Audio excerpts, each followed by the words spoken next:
Guys, there are spoilers for this film and this review. So, don't go simple on me.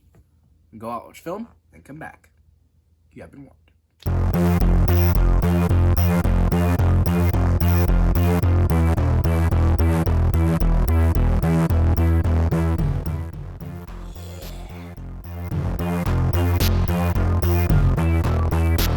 Hey guys, and welcome back to an episode of Off the Shelf. I am your host, Ronin Time HD, and this week, what we found off the shelf was...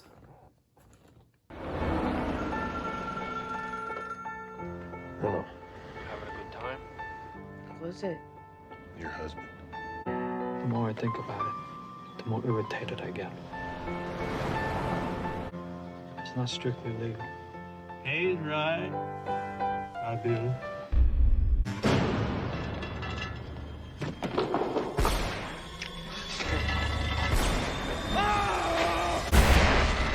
Blood Simple, released in 1985.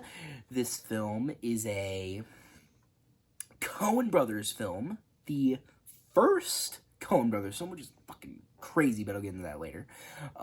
Starring Frances McDormand, and actually her feature-length debut as well, which is kind of fucking crazy.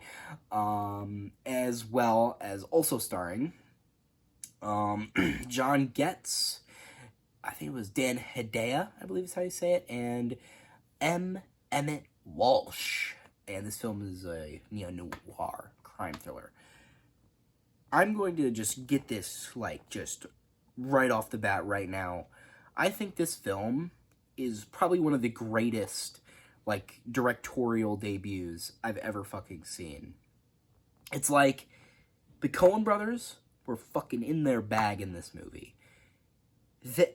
You know how sometimes, when there's, an acclaimed director, and you go back and you watch their first movie, and you're like, this is good, hopefully, but you're like, oh, but it doesn't really feel like a so-and-so movie. This is a fucking Coen Brothers movie. It's in the South. There's, people wearing cowboy hats, right? And it's, got the soundtrack, the cinematography, the just visual style of it, the directing, the writing. This is a pure fucking Coen Brothers movie. And it's their first movie. They had it down patent, which I think is even more impressive, right? Because usually, as I said, most people, most directors, when they start out, need to figure out a style, right? It's common. It's not, a bad thing, but, I think it's just so fucking cool when, a director starts making their movies and, their first movie, pure them. Fucking awesome.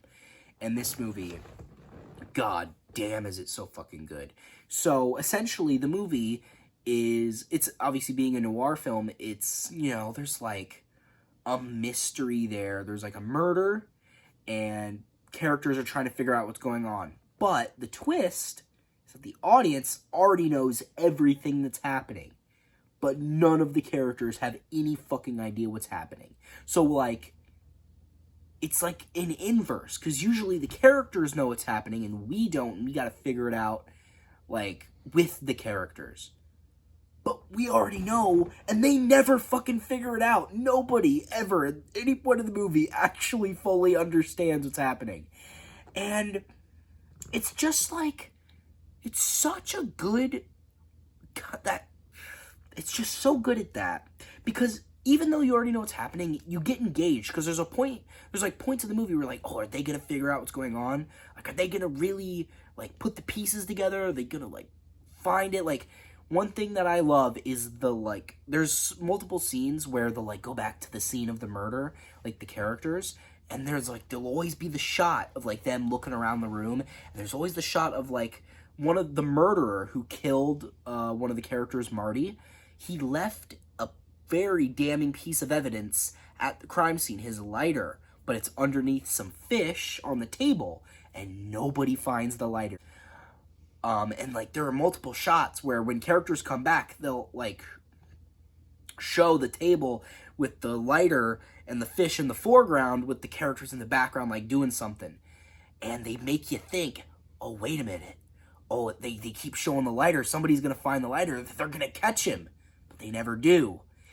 it is the perfect, like, I guess, what is it? It's like, I guess, a representation of the movie. Like, they're right on the cusp of figuring out what's going on, and they never do. It is an encapsulation of the movie. It is fucking brilliant. This whole movie is like that. It's just so goddamn good. Like, I cannot get over how fucking good this movie is. It looks awesome. It's fucking written brilliantly, especially for a feature debut. It is acted spectacularly. Frances McDormand is a fucking superstar in this movie, and this is her fucking feature-length debut. It's insane how awesome this movie is. It's also incredibly funny, right? Like, it is not, like, I did not expect it to be kind of a semi-black comedy, because it's, like, obviously, like, there's, like, messed up shit happening, right? And it's, like, kind of dark and eerie, but also at the same time, it's kind of comedic, right? In the sense that, like, these characters are making, like, the worst decisions possible, and they're just making the situation even worse, and sometimes they're making the situation better for someone else, but then that person that they're making the situation better for then makes the situation worse for themselves, right? In the process of trying to fix the situation to make it better, and it kind of, like, wraps back around on itself. I mean, there's one of my favorite, like, gags in the film, where the PI, Emmet Walsh's character, is with Marty Danielaita's character, and they're, like, in a car, and Marty, he's, like, trying to tell the PI, like, hey, like, I want you to do something. I want you to kill Ray and my ex-wife.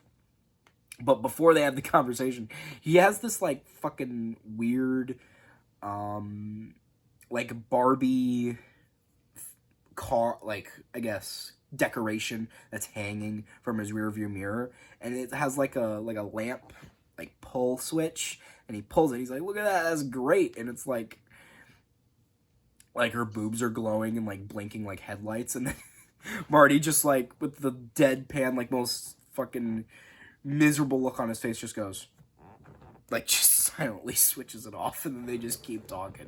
It is, like, just the way he, like, just silently switches it off is just really funny to me. I guess, like, I don't know, I think visual gags can sometimes be the funniest gags, and it really got to me. That was really great. And there's just moments like that, even during serious scenes.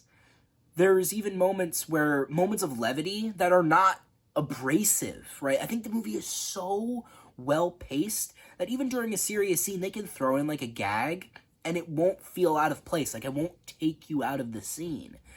And I think that's so hard to do, right? Like, because I feel like some movies try to do that, and it just doesn't work. Like, the moments of levity take away from the scene. But this movie just knows. The Coen brothers just know how to balance levity with, like, disturbing, eerie moments so well. Like, there's a moment where Ray finds Marty's body, and he thinks that Abby, Frances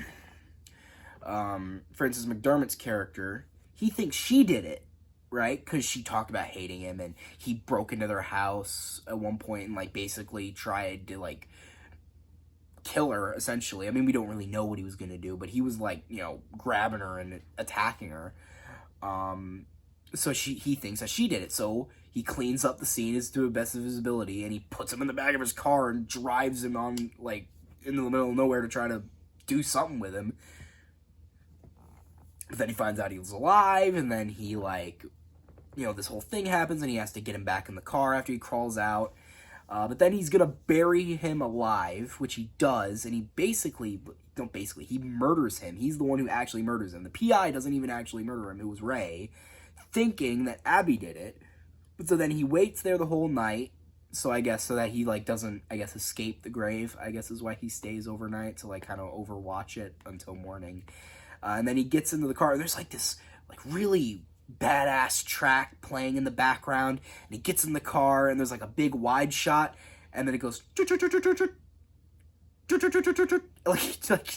then the music cuts, and like you think his car broke down, and you think, oh, this fucking idiot, he's gonna have to like get his car towed right next to a grave or something. They like really make you believe he's just gonna have to fucking leave his car there in the middle of this, which mind you, he buried his body on fucking farmland, on like private property, which is the worst possible place you can do it for. And then you think he's just gonna have to leave his fucking car there, but obviously it starts up again. But then what's also funny is that when it starts up again, the music starts up again, which is just, I don't know. I just think that's like great way. Another like great gag that doesn't have any words. It's just funny because of the circumstances in the situation. And oh man, I'm just gushing about this movie because I fucking love it. And I don't even really think there's much I can say that I dislike about it. I think it's definitely one of my favorite films I've seen this year, like just as a total, like the amount of movies I've seen. I think it's definitely top 3 Coen Brothers films. Absolutely. I think this film is just spectacular. Another thing that I think was so impressive about this movie was its visual style, because the film, just as I said, I've been saying this whole review, it's so friggin' Coen Brothers, because there's a lot of tracking shots and like very foreboding, like the camera is active, the camera is moving in a lot of scenes, like it's always doing something, it's always got its eyes on something, it's always like tracking or looking at something.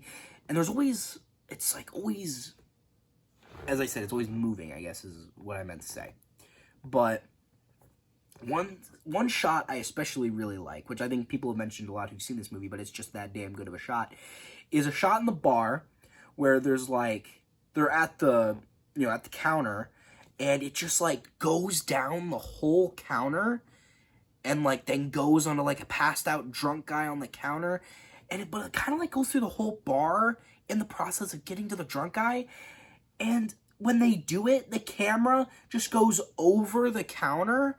And it's just so impressive. And mind you, I guess this is a more like technical thing, but in the commentary, they mentioned how impressive it is that the Coen brothers at this early stage of filmmakers, they were super young, and this was their first movie, they already knew the cardinal rule that you never, ever, ever, ever show the camera in any scene, because it immediately breaks immersion and ruins the scene, because the camera's just supposed to be there to shoot the scenes. You're not supposed to know that there's a camera there. In the best movies, you do not think you're looking through the eyes of a camera. You're looking through the eyes of the movie, right? That's the whole point. You're watching the story through the eyes of the storyteller. And they knew like how to position the camera to make sure it didn't appear in mirrors or reflections, or like in the reflection on the shiny counter.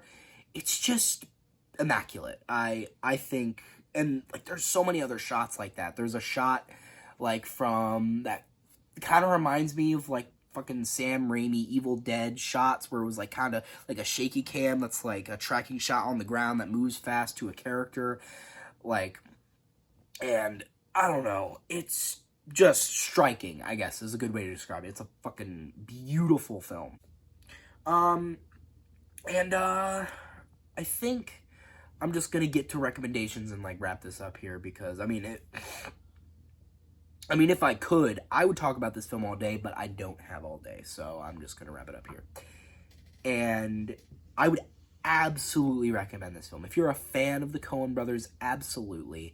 If you're a fan of neo-noir, hell yeah. Film noir, this is probably one of my favorite neo-noir films I've ever seen. It is fucking awesome. Absolutely recommended if you're a fan of the Coens, fan of noir, or if you're just a fan of crime thrillers. It is spectacular.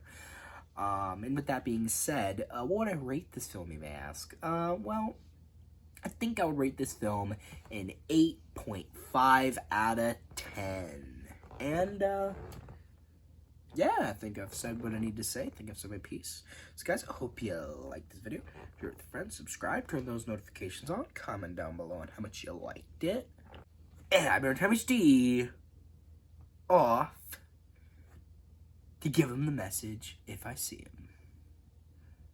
You know, one thing I really liked, one thing I found that was really entertaining, I think the PI, and Emmet Walsh's character was he was the best character in the movie. Like, pretty much everything he did was hilarious. Like, even when he was trying to murder Frances McDormand, he was still, like, really funny, I'm not gonna lie. Because at the end of the movie, like, when they were having their little standoff without knowing really who anybody was, she had, like, stabbed his hand, like, through a window, and he was, like, trapped, and he, but he, like, punched a hole through a wall and, like, took the knife out, and he had, like, he had escaped, like, what was kind of like a fucking saw trap where he would have had to pull his hand out and sacrifice it. But, I like how it's an intense scene, and he's, like, basically fighting for his life, because she's on the other side of the door with a gun. He doesn't know that, really, but, like, he's, like, slowly approaching the door, but before he does, he slowly picks up his hat and puts it back on his head, because that's his fucking priority right now. I think that's just great. I guess it really encapsulates his character really well.